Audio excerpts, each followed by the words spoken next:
নুরুল ইসলাম সাদ্দামকে তার মূল্যবান বক্তব্য পেশ করার জন্য অনুরোধ করছি। নারায়ে তাকবীর, নারায়ে তাকবীর, ইসলামী ছাত্র শিবির জিন্দাবাদ, জিন্দাবাদ, সাদ্দাম ভাইয়ের আগমন, শুভেচ্ছা স্বাগতম, বাগেরহাটবাসীর পক্ষ থেকে শুভেচ্ছা, মৌলভীবাসীর পক্ষ থেকে শুভেচ্ছা, লাল গোলাপ শুভেচ্ছা, মৌলভীবাসীর পক্ষ থেকে নারায়ে তাকবীর।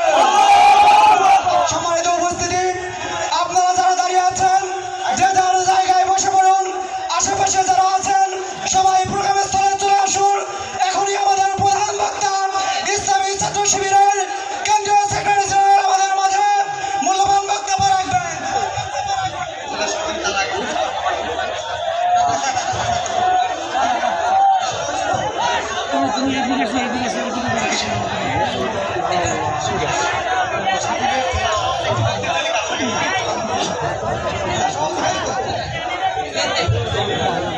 এ পর্যায়ে বাংলাদেশ ইসলামী ছাত্র শিবিরের কেন্দ্রীয় সেক্রেটারি জেনারেলকে ফুলের তোড়া দিয়ে বরণ করে নেবেন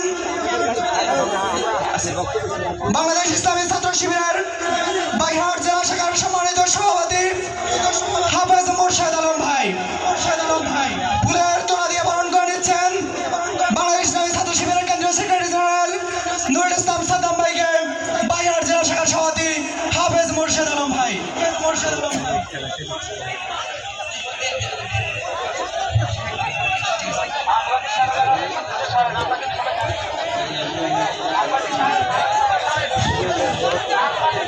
আউযু বিল্লাহি মিনাশ শাইতানির রাজিম। বিসমিল্লাহির রহমানির রহিম। আলহামদুলিল্লাহি কাফা ওয়া সালামুন আলা ইবাদিহিল্লাযিনা ইসতাফা আম্মা বা'দ। রব্বি ইশরাহ লি সাদরি ওয়া ইয়াসসির লি আমরি ওয়াহলুল উকদাতাম মিন লিসানি ইয়াফকাহু কওলি। মানবতার মুক্তির আন্দোলন বাংলাদেশ জামাত ইসলামী বাগেরহাট 4 আসনের উদ্যোগে আয়োজিত আজকের এই বিশাল ছাত্র যুব সমাবেশে আমাদের মাঝে উপস্থিত রয়েছেন বাগেরহাট জেলা শাখার সংগ্রামী আমির, উপস্থিত অন্যান্য নেতৃবৃন্দ। এখানে আমাদের মাঝে উপস্থিত রয়েছেন বাগেরহাট 4 আসনের কৃতি সন্তান, আপনাদের সকলের কাছে পরিচিত আপনাদের প্রতিনিধি, আমাদের সকলের শ্রদ্ধেয় আব্দুল আলিম ভাই।